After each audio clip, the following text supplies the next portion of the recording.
everyone, and welcome back to my channel. I hope you're all doing really well. If you are new to my channel, then hi, my name is Aneri and welcome to my YouTube channel. You'll see a lot of lifestyle content already on my page, and moving forward you'll also be seeing a lot more corporate content just like this video. So if that's something of interest to you, please do subscribe to my channel.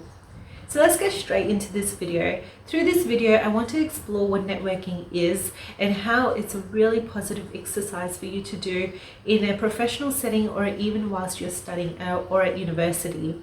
I think it's a really important skill to develop because it will really help you in your career journey. So firstly, what is networking? Networking is an exchange of information between individuals that share a common profession or a special interest. It is usually carried out in a very informal social setting, and it often begins with a single point of common ground.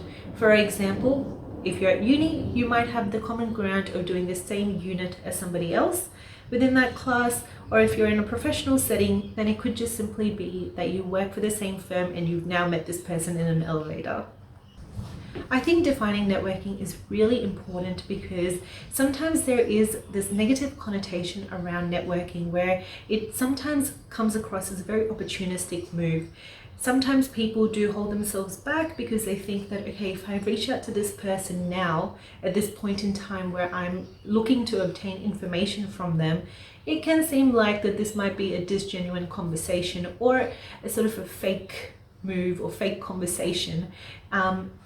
I've done that in the past many times where I've felt like I really want to connect with this person because I want to understand what it is that they do because they seem really happy with their role, or I've seen bits and pieces of their role that I want to understand and see if this is something that my career goals align to.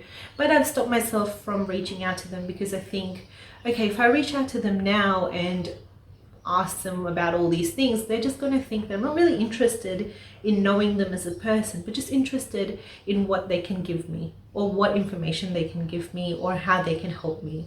I've had to really work hard on shifting my mindset and actually understanding that no, this is a really positive exercise that I need to do in my professional life to help me in my career journey, because when I do talk to someone, it is not just information that I'm obtaining, I'm also giving them information, I'm making myself known, I'm building a personal brand when I do this. I really think that networking is and should be a huge part of everyone's career journey, and here are my 7 tips to help you effectively network and hopefully shift your mindset towards networking.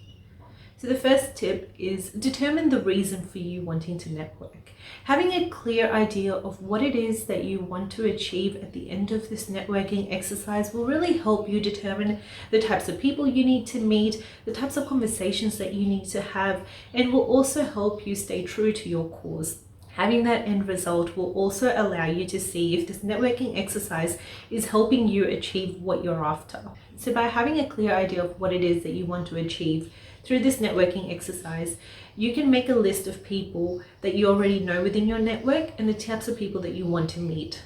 Writing a list of people that you already know will allow you to see who are the individuals that you want to keep strengthening that relationship with. I know it sounds really opportunistic because then you're selecting a few people to have a stronger relationship with based on what it is that you two can do for each other, but this is actually a really positive exercise because you can't be friends with everyone.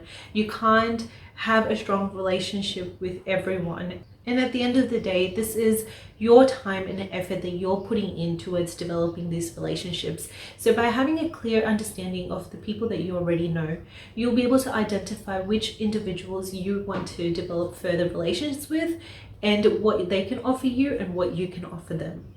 Now, the second list that you will develop is of all the people that you want to meet. By having that goal already set of what you want to achieve out of this exercise, you'll be able to pick specific people that you want to reach out to understand a bit more about what it is that they do, the information that they can provide you with, and then you can share your information with them as well. Once again, this goes back to you putting your time and energy into developing these relations. So you really want to be selective in who you approach and who you really develop these professional relations with. So the third tip is to draft conversation points. When you do meet somebody new, you should always have an idea of what it is that you want to converse with them about, what it is that you're looking to obtain out of this conversation. Having clear conversation points will allow you to steer the conversation in the direction that you want. It will also allow you to put your best foot forward, because when you draft a conversation point, you might even draft an elevator pitch, which is a quick 30-second intro about you, what it is that you want out of this conversation, and what you can provide the other person with. Now, obviously, it won't be structured in that way, but you can think about what to talk about that sort of highlights those points. When you're drafting conversation points, it's also important to remember some common grounds that you and the other person might have. Do your research beforehand, develop those points, and then when you're in the conversation, it will be a really good 30 minutes, 1 hour conversation between you and your contact. This will leave them feeling like, okay, wow, I don't think this was a waste of my time. I learned something new about the other person, and you will walk away feeling the same. So tip number 4 is to ask good questions. Good questions will allow you to effectively obtain information without it feeling like an interrogation. Having good questions will also allow your contact to see your drive, your passion, and your research before actually having this conversation. All of this will aid you in leaving a good impression with your contact. By asking good questions and having conversation points, your contact is going to know that you're really serious about the outcome that you're trying to achieve, and they will have felt like that this conversation was really natural, really organic, because it sort of just rolled from one person to another. And obviously, when you ask good questions, you get the opportunity to listen to what the other person says and also draw upon your own experience to relate to what they're saying, which means that subconsciously you are giving them information about your strengths and what you can bring to the table as well. And by doing this, you have actually crossed off that underlying negative connotation to what networking is, because you're no longer now just in this meeting to obtain information, but you're also giving information about yourself to the other person, which leaves them feeling like, okay, this was not just one-sided. They didn't reach out to me just to get something out of this conversation from me. So tip number 5 is to follow up.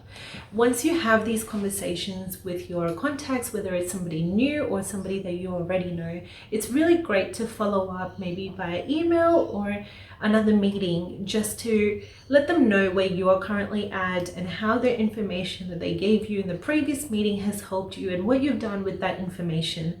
So that brings me to my 6th point. Ask to be referred. When you meet somebody and you have these follow-up conversations, it is okay for you to ask them to refer you to somebody a bit more senior so you can continue this conversation and put your name forward for opportunities. So when you build that relationship with the initial contact, your objective should be to leave a good impression, obviously, but also to voice your interest and any strengths that you might bring to that profession or what they do, because that will allow the contact to think about how you can actually fit into their team or how they can help you based on the information that you've given them. When you've already done that, it is very important then for you to ask them to refer you to somebody senior. And if you have left a good impression, I'm sure that they would love to refer you to somebody senior, because if you do come into that role and grow and do really great, it's going to look great on them. So in my experience, I had a chat with this man in my firm and we didn't actually know each other at all, and I just voiced that I really want to get into a role where I can use my knowledge and skills to make an impact on whether it's a client or an individual. And he said, I think I might know some people that might be able to help you. For me, that was not networking. I was just having a very genuine conversation. But from his point, it might have seemed like networking because I was expressing an interest and he gave me information that potentially could help me.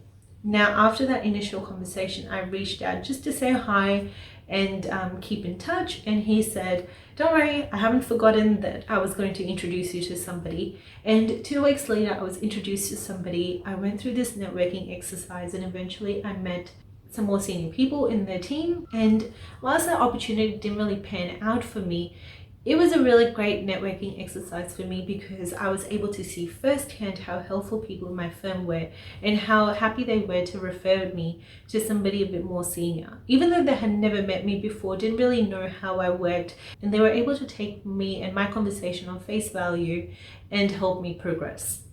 So which brings me to my last tip, which is be yourself, be authentic. I think when you are being truly yourself, being very genuine, it really shows people are able to really connect with you and your personality just shines through. And that is usually what people are drawn towards. When you are warm, friendly, and being yourself, they want to help you in your cause. They want to see you succeed. They want to see what you bring to the table, what your interests are. And if you then ask them to refer you to somebody or just see how they can help you, more often than not, they will give you some information that will be really helpful for you. So those are all my tips, and I really hope that they help you in your networking journey. And leave me a comment below on how your networking journey goes, what you think about networking, or any positive or negative experiences that you've had whilst networking. And of course, if you have any other tips to share with me or anybody else that comes to this page, do leave them in the comment. And subscribe to my channel and give this video a big thumbs up if you liked it. And I'll see you all in my next video. Bye!